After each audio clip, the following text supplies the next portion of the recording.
Hey everyone! Before the story begins, don't forget to subscribe to my channel if you enjoy deep, emotional stories like this. Your support truly means a lot and helps keep this channel alive. The departure board at Charles de Gaulle Airport flickered like a warning I should have seen coming. Flight AF1287 to Lisbon, canceled.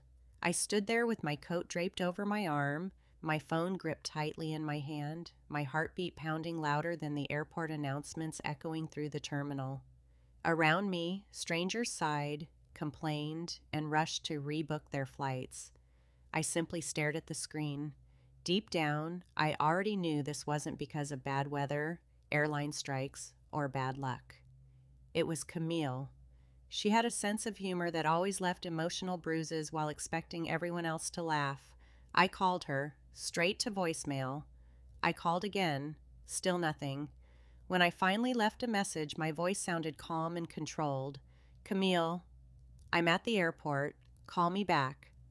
We were supposed to fly to Lisbon together, our final trip before the wedding. It had been her idea.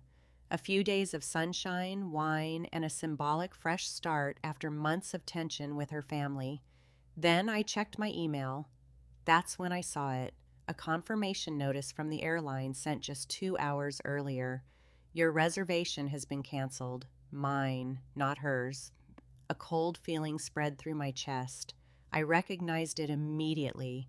It was the same feeling I had as a child growing up in Lyon, watching my mother silently clear dinner plates after my father embarrassed her in front of guests before telling her to smile. It was only a joke. A few moments later, Camille finally texted, "Relax, it's just a prank. I'll explain later." Later, always later. I took the RER train back into the city. Rain streaked across the windows, turning Paris into nothing more than a gray watercolor painting. By the time I reached our apartment in the 11th arrondissement, Camille was already home. Her shoes were lying by the door. She sat on the couch laughing as she recorded a video on her phone. "Your face must have been priceless," she said without looking up. "I'm posting it later. People love couple prank videos." I stood quietly in the doorway, my suitcase still in my hand. "You canceled my flight." "Yes," she answered with a cheerful smile. "But I didn't think they'd process it that quickly." "Oh, don't be so dramatic." Dramatic. That word had followed me for most of my life. It was always used to make me question my own feelings. "You know I had an important meeting in Lisbon," I said, "with the investors." "You knew how much this mattered." She rolled her eyes. "You're always so serious, Adrian." My God, it's like being engaged to a funeral. Something inside me cracked. Not all at once, not loudly, just a quiet fracture that changed everything. Camille came from a family that treated control as though it were an art form. Her father, Etienne Moreau, was a powerful real estate magnate in Bordeaux, respected by some and feared by many. Her mother treated appearances as carefully as museum curators protect priceless exhibits. Camille had learned from an early age that affection was conditional and attention was something to be controlled. I believe she loved me, but only the way someone loves a mirror that always reflects exactly what they want to see. Our wedding had been organized with military precision.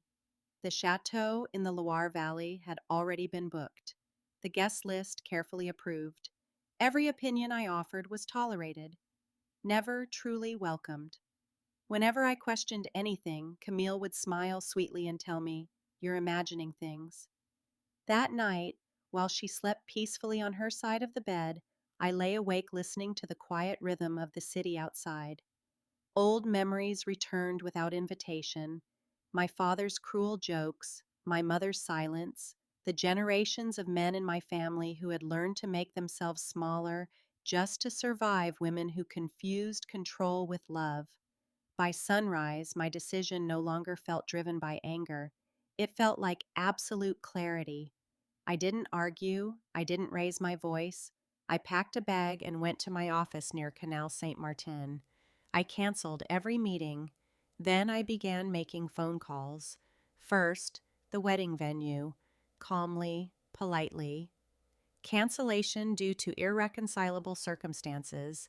Then the caterers, the florist, the string quartet Camille loved. Each confirmation email felt like another steady heartbeat. Finally, I called Etienne. There was a long pause after I explained everything. Not anger, calculation. You understand, he finally said slowly, how this will look. Yes, I answered. That's exactly why I'm handling it quietly. He gave a low laugh.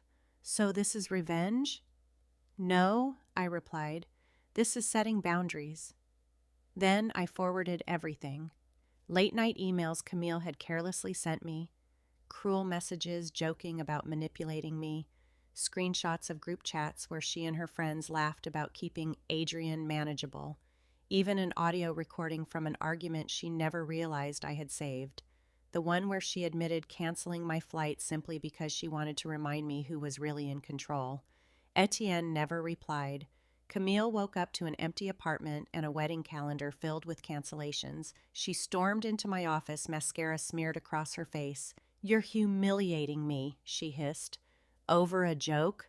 I looked at her, really looked at her, at the little girl who had learned to disguise cruelty as charm, at the woman who would never stop testing how much of myself I was willing to surrender. No, I answered quietly. I'm choosing to walk away. Everything unraveled quickly.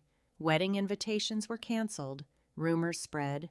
Her family tried desperately to control the narrative, but money can hide patterns only for so long.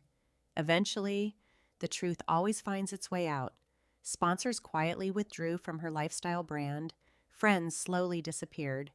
3 months later, I moved to Porto. The investors still believed in me. The Atlantic Ocean there felt wild, honest, and beautifully unforgiving.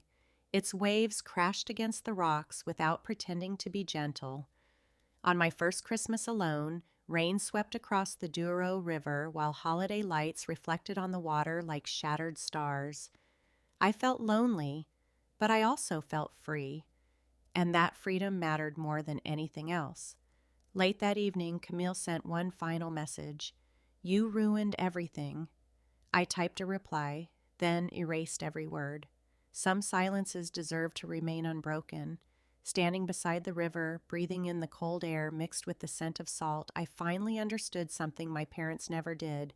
Love that demands your humiliation is not love, and sometimes walking away without looking back is the bravest revenge of all.